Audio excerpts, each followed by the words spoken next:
नमस्कार। News click पे आपका स्वागत है। आज हम चर्चा करेंगे कोविड 19 का क्या स्थिति है दुनिया में और खास तौर से हमारे मुल्क में।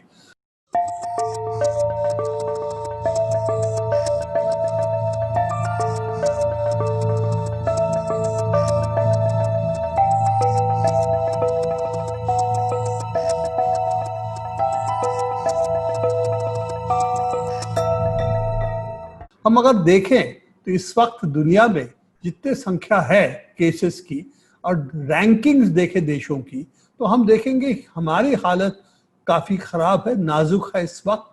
अगर ये जो देशों की आप संख्या देख रहे हैं, सबसे आगे अमेरिका है, उस पे करीब करीब 2.5 मिलियन 2.6 मिलियन के लगभग है। इसके बाद ब्राजील 1.4 मिलियन, इसके बाद रूस 6,40,000 मिलियन। पर हिंदुस्तान इस वक्त उनका काफी नजदीक पहुंच चुका है। और अगर आप देखें संख्या, तो हम इस वक्त करीब करीब ब्राजील के पास रशिया के पास पहुंच रहे हैं, जो कि तीसरा स्थान पे इस वक्त है। रशिया में इस वक्त जो है 6,40,000 लोग बीमार है और हमारा संख्या 5,85,000 है। मतलब इस रफ्तार से हम बढ़ते अगर रहे, जो आप देखेंगे इस मैप पे हमारे सामने है, चार्ट्स पे हमारे सामने है, कि हम शायद रशिया से आगे बढ़ जाएंगे। कुछ चंद दिनों में ही हम तीसरे स्थान में पहुंच जाएंगे। अगर हर रोज का संख्या देखें तो हम न्यू इन्फेक्शंस में हम सबसे दुनिया की तीसरे स्थान पे हैं। सबसे ऊपर नहीं, सबसे ऊपर अभी भी अमेरिका है, उस पर फिर रफ्तार आई है, तेजी आई है उनकी संख्याओं में। और ब्राजील लगातार उसी रफ्तार से बढ़ रहा है जो पहले से बढ़ रहा था। पर हमारी रफ्तार भी घटी नहीं है। फ्लैटनिंग ऑफ द कर्व जो कहते, वो कभी भी कहीं भी दिखाई नहीं पड़ रहा है। हम उसी रफ्तार से बढ़ रहे हैं। तो अगर हम देखें आज हमारे यहाँ पर कितने केसेस हैं और टोटल कितने हैं, तो हमारे यहाँ पर इस वक्त 5,85,000 लोग कोविड 19 के शिकार हो चुके हैं। 17,400 लोग की मौत हो चुकी है। और न्यू केसेस जो कि हमारे लिए रफ्तार बताती है, वो 18,500 की लगभग है। इस पर न्यू केसेस की संख्या लगातार बढ़े जा रहा है और यही चिंता की बात है, क्योंकि वो अगर फ्लैटन नहीं करता, पहले वो दिखाई पड़ना चाहिए कि उसकी ग्राफ नीचे आनी चाहिए, फ्लैट या नीचे आनी चाहिए, तभी हम कह सकते हैं एक हिसाब से हम इस महामारी के ऊपर हम कुछ हद तक काबू पा लिए हैं। अगर हम आज आपको प्रदेशों की जो हम दिखाते हैं, उस प्रदेशों के बारे में नहीं चर्चा करेंगे। आप चलिए हम चर्चा करते हैं शहरों के बारे में, क्योंकि जितने केसेस हिंदुस्तान में है, भारतवर्ष में इस वक्त है, उसमें करीब करीब 40 से 50% केसेस सिर्फ 6 शहरों में है। और अगर इसमें 3-4 और शहर जोड़ लेंगे तो लगता है कि ये 10 शहरों में जितने लोग बीमार हैं, तो उससे हिंदुस्तान की 50 से 60% इन्फेक्टेड केसेस वही निकलेंगे। पहले तो है मुंबई, जिसकी करीब 75,000 इस वक्त बीमार हैं। इस वक्त उनकी बीमारी 75,000 77,000 के लगभग है। अगर आप देखें दिल्ली की बीमारी, दिल्ली अब इसमें ओवरटेक कर चुका है उनको, तो दिल्ली की इस वक्त 87,000 बीमार इन्फेक्टेड लोग हैं। तो इस पे और तीसरा स्थान जो है चेन्नई का है, करीब 65,000, और चौथा स्थान में है अहमदाबाद, करीब 21,000 लोग यहाँ टोटल इन्फेक्टेड में आ रहे हैं।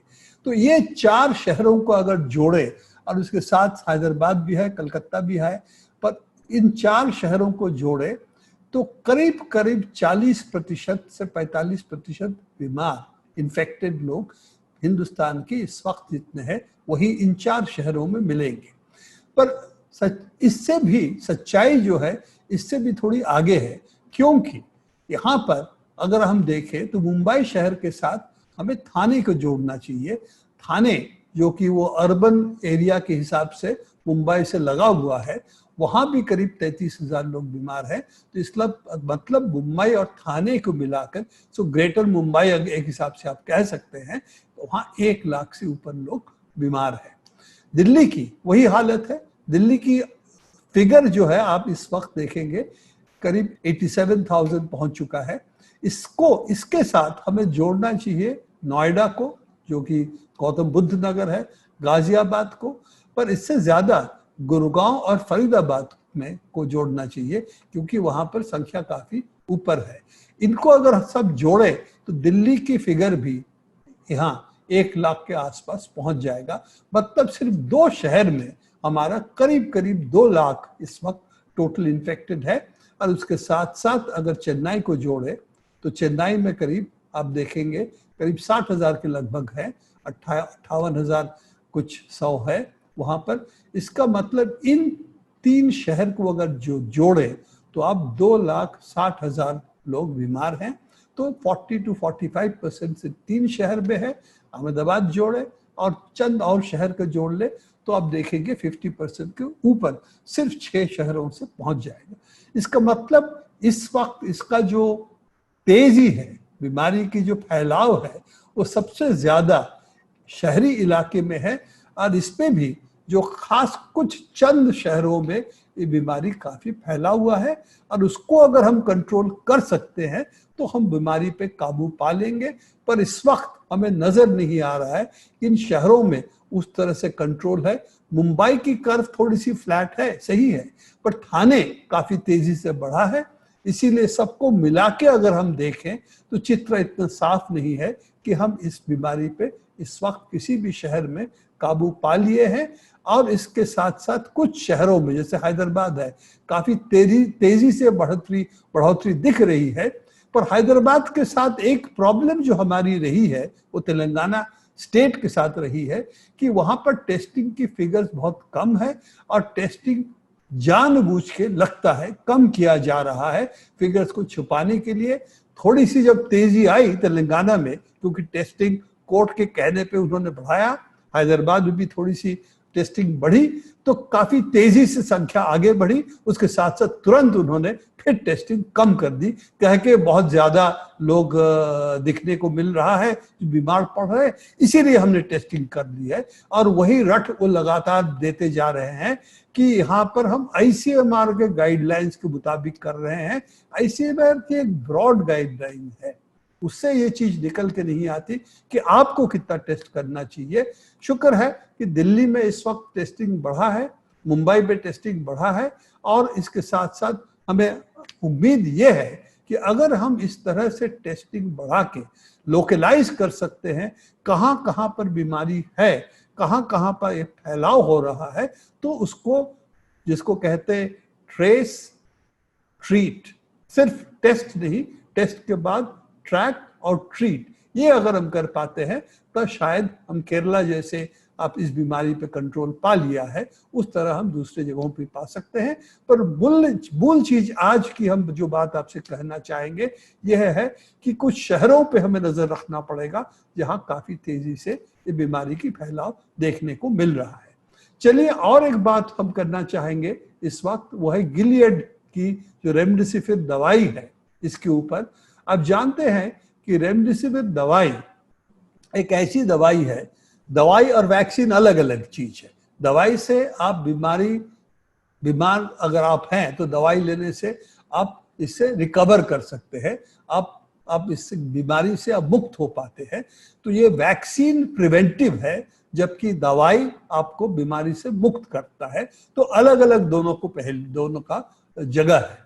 तो अभी क्योंकि वैक्सीन हमारे पास नहीं है, कुछ दवाई हम जानते हैं उसमें फायदा बहुत हुआ है, जैसे डेक्सामेथासोन जिसकी चर्चा हम कर चुके हैं पहले। डेक्सामेथासोन जो सीरियस पेशेंट्स हैं वो डेक्सामेथासोन उनके लिए फायदेमंद होता है, और खास तौर से आप बहुत अगर सीरियस ज्यादा है, वेंटिलेटर पे है या ऑक्सीजन सपोर्ट पे है, तो आपको ज्यादा फायदा करता है। अगर आप बहुत सीरियस नहीं है, ऑक्सीजन सपोर्ट पे नहीं है, वेंटिलेटर पे नहीं है, तो इस तरह की डेक्सामेथासोन से खास आपको फायदा नहीं होगा। तब कौन सी दवाइयाँ फायदा कर सकती है, वो यह है कि जो एंटीवायरल्स है उस पे कुछ दवाई हो सकता है फायदा कर सकता है।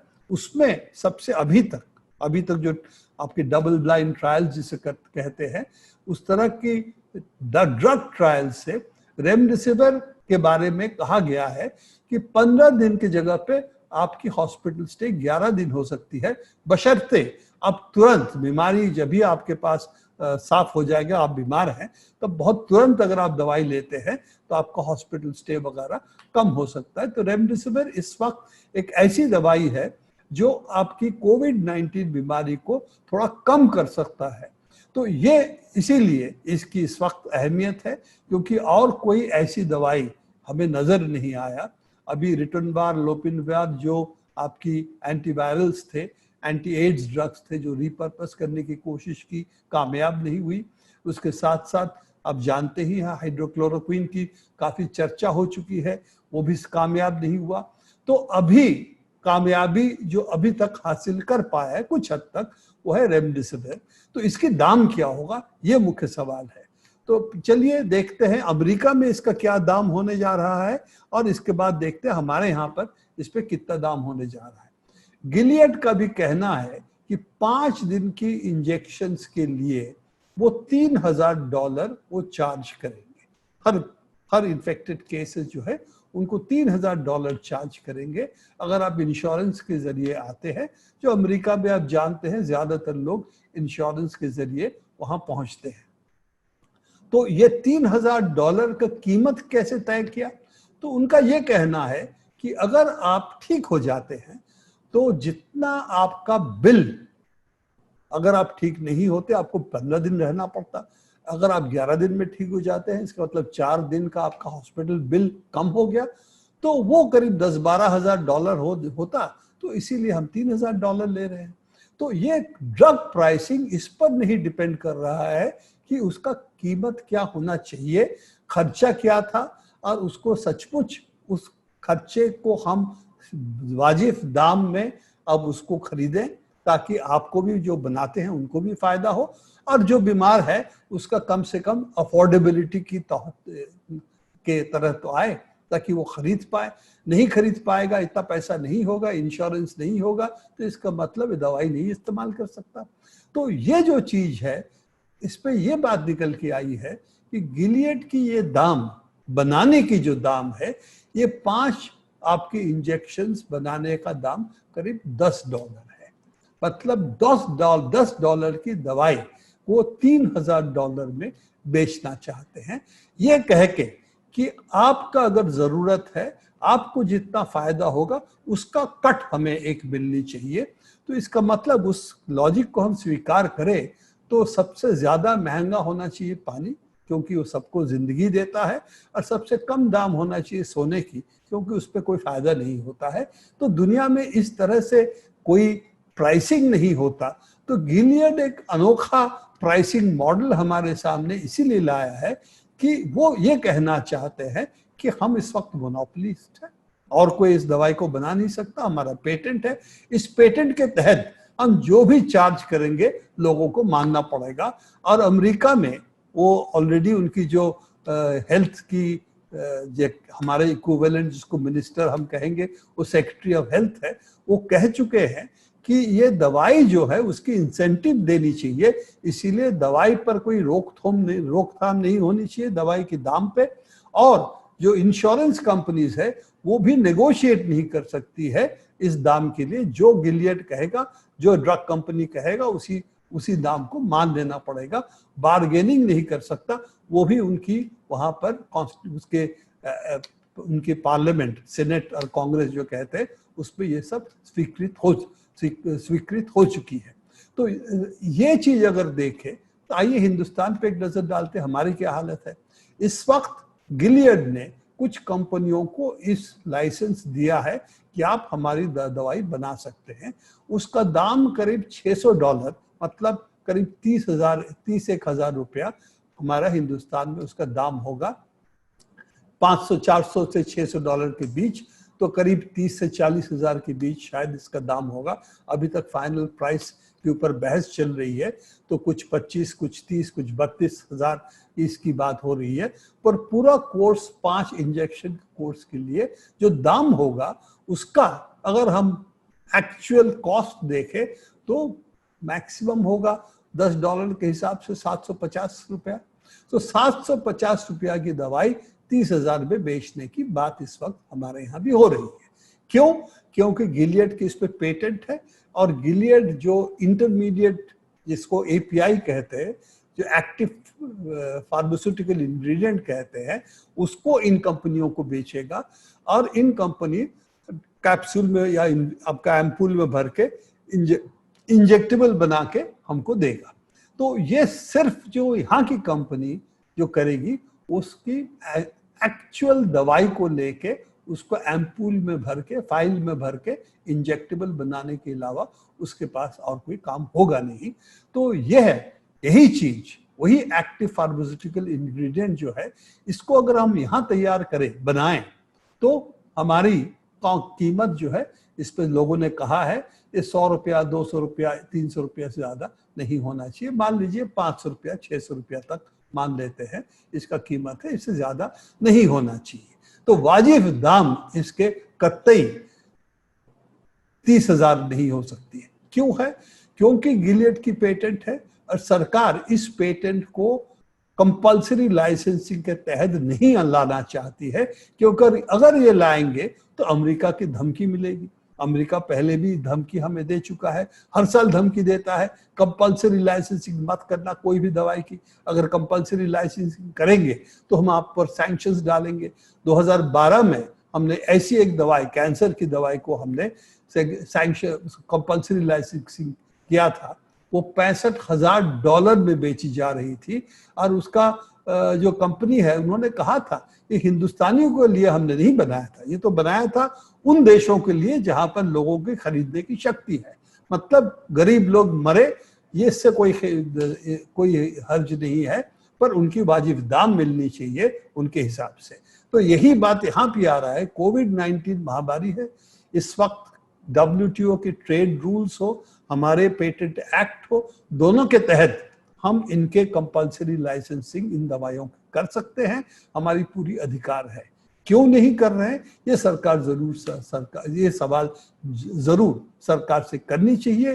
क्यों हम इतने बड़ा रकम से ये दवाई इस्तेमाल करेंगे, जबकि इस दवाई के साथ सचमुच फायदे कुछ निकल आए हैं, डबल ब्लाइंड ट्रायल से इसके फायदे निकल आए हैं। पर 30,000 में ठीक है, कुछ लोग तो इसको खरीद पाएंगे, कुछ लोग तो उसका इंजेक्शन ले पाएंगे, पर ज्यादातर लोग ये कर नहीं पाएंगे, अपने बूते पे, अपने खर्चे पे नहीं कर पाएंगे।